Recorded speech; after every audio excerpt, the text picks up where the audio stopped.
Assalamualaikum warahmatullahi wabarakatuh, rekan-rekan guru penggerak yang saya banggakan. Bertemu kembali di koneksi antar materi modul 2.3 tentang coaching untuk supervisi akademik oleh CGP Angkatan ke-6, Rizky Saputra, SSTGR dari SMK Negeri 1 Pekat. Selamat menyaksikan. Dalam kesempatan kali ini, adapun tujuan khusus dari materi coaching untuk supervisi akademik ini adalah agar CGP mampu menyimpulkan dan menjelaskan keterkaitan materi yang diperoleh dan membuat refleksi berdasarkan pemahaman yang dibangun selama modul 2 dalam berbagai media. Yuk lanjut kita ke materinya. Yang pertama adalah tentang definisi coaching.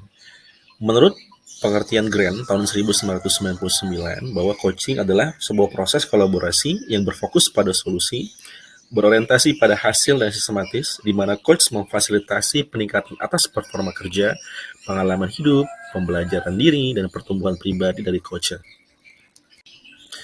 Setidaknya ada 4 paradigma berpikir coaching. Yang pertama, berfokus pada coacher yang akan dikembangkan. Yang kedua, bersikap terbuka dan ingin tahu. Yang ketiga, memiliki kesadaran diri yang kuat. Dan yang keempat, mampu melihat peluang baru dan masa depan. Terdapat 3 prinsip coaching. Yang pertama adalah kemitraan. Jadi, posisi coach dan coacher adalah setara. Tidak ada yang lebih tinggi dan rendah karena merupakan mitra. Yang kedua, proses kreatif, yaitu proses percakapan dua arah yang memicu kreativitas berpikir, pemetaan, dan menggali situasi agar bisa berjalan sesuai dengan rencana. Yang ketiga, memaksimalkan potensi. Pemaksimalan potensi ini adalah dengan harapan agar proses coaching bisa berjalan sesuai dengan yang kita harapkan, dan juga pemberdayaan rekan sejawat yang diakhiri dengan suatu tindakan dan rencana tindak lanjut. Kalau kita berbicara tentang konsep coaching dalam konteks pendidikan, bahwa pendidikan dalam filosofi Ki Hajar Dewantara adalah proses menuntun tumbuh kembangnya anak sesuai dengan kodrat dan irodatnya yang dimiliki agar anak tersebut memperoleh kebahagiaan dan keselamatan baik sebagai individu maupun bagian dari masyarakat dengan memberdayakannya. Kemudian dengan sistem Among, guru mampu menyati dan mementingkan kodrat irodat anaknya dengan tidak melupakan segala keadaan yang mengelilinginya dan memberikan kebebasan kepada siswa untuk belajar sesuai dengan yang mereka inginkan dengan pengawasan dari guru tersebut.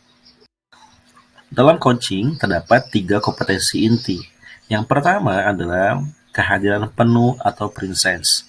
Kemampuan untuk bisa hadir utuh bagi coacher atau di dalam coaching disebut sebagai coaching presence, sehingga badan, pikiran, hati selaras saat sedang melakukan percakapan coaching.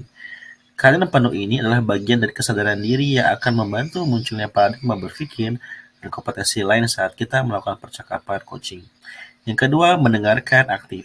Seorang coach yang baik akan mendengarkan lebih banyak dari berbicara. Dalam percakapan coaching, fokus dan pusat komunikasi adalah pada diri coach, yakni mitra bicara. Dalam hal ini, seorang coach harus dapat mengesampingkan agenda pribadi atau apa yang ada di pikirannya termasuk penilaian terhadap coach. Yang terakhir adalah mengajukan pertanyaan berbobot. Dalam melakukan percakapan coaching, keterampilan kunci lainnya adalah mengajukan pertanyaan dengan tujuan tertentu atau berbobot. Salah satu referensi yang dapat kita gunakan untuk mengajukan pertanyaan berbobot adalah dari mendengarkan aktif, yaitu rasa yang diperkenalkan oleh Julian Tracer. Percakapan coaching dengan alur Tirta. Alur Tirta ini adalah merupakan singkatan dari kepanjangan dari T, yaitu tujuan, di mana kedua pihak menyepakati tujuan pembicaraan yang akan berlangsung. I adalah identifikasi. Coach melakukan penggalian dan pemetaan situasi yang akan dibicarakan. R adalah rencana aksi dari pengembangan ide atau alternatif solusi untuk rencana yang akan diterapkan. Dan T adalah tanggung jawab, membuat komitmen atas hasil yang dicapai dan untuk langkah selanjutnya. Supervisi akademik dengan paradigma berpikir coaching yakni melalui supervisi akademik, potensi setiap guru dapat dioptimalkan sesuai dengan kebutuhan, yang nantinya dapat membantu para guru dalam proses peningkatan kompetensi dengan menerapkan kegiatan pembelajaran baru yang dimodifikasi dari sebelumnya. Dan salah satu strategi yang dapat dilakukan dalam mencapai tujuan tersebut adalah melalui percakapan coaching dalam keseluruhan rangkaian supervisi akademik. Ada beberapa prinsip dari supervisi akademik, yang diantaranya 1. Kemitraan, 2. Konstruktif, ketiga terencana, yang keempat reflektif, yang kelima objektif, yang keenam komprehensif, dan supervisi akademik dengan paradigma berpikir coaching ini melalui siklus supervisi, yakni pra-observasi, observasi kelas, dan pasca observasi. Pengalaman reflektif dari emosi yang dirasakan adalah tentu termotivasi dan tertantang untuk terus belajar, mendapatkan pengetahuan coaching secara utuh, serta memperbaiki praktek coaching yang sudah dilaksanakan agar bisa berjalan dengan baik. Yang selanjutnya adalah apa yang sudah baik dan yang perlu diperbaiki. Tentunya dalam proses latihan coaching ada berbagai macam hal yang sudah didapat dari alur yang sudah kita coba dengan baik, dengan mengajukan pertanyaan berbobot, dengan lebih banyak mendengarkan, dan tentunya kesemuaan itu belum 100% berjalan dengan baik, maka akan perlu diperbaiki dari berbagai macam elemen tersebut. Dan yang ketiga adalah implikasi terhadap kompetensi diri. Tentu implikasinya adalah dengan kita menambah dan mengoptimalkan kekuatan diri, karena sebagai seorang guru, ya, pendidik, partner kerja, kakak, suami, orang tua yang punya peran sebagai coach bagi sekitarnya. Analisis topik modul 2.3, yaitu yang pertama, bagaimana penerapan coaching dalam supervisi akademik. Melakukan supervisi akademik dengan teknik coaching akan lebih efektif dibandingkan dengan teknik lain, karena dalam coaching, seorang coach mampu menemukan potensi positif dalam diri maupun potensi lain di sekelilingnya sebagai solusi atas masalah yang dihadapi. Coaching sebagai kompetensi membangun kemitraan. Coaching membangun kemitraan kreatif dengan coach dan bertujuan untuk mendesain dan mengimplementasikan perubahan yang spesifik dan bermakna dalam kehidupan pribadi dan profesional. Selanjutnya, tantangan implementasi coaching di sekolah. Jadi coaching ini berbeda dengan mentoring dan konseling. Seorang coach tidak langsung memberikan solusi atas permasalahan yang dihadapi oleh coach, melainkan dia memberikan pertanyaan-pertanyaan rangsangan atau pemantik agar coach menemukan alternatif solusinya sendiri. Lalu bagaimana solusi untuk tantangan yang ada? Ya, solusinya adalah melaksanakan model coaching dengan menggunakan alur cerita, ya, dengan semangat mereka belajar yang menuntut guru untuk memilih keterampilan coaching. Lalu kaitannya modul 2.3, ya, dengan pembelajaran berdiferensiasi dan pembelajaran sosial emosional. Tentu ada kaitannya, ya.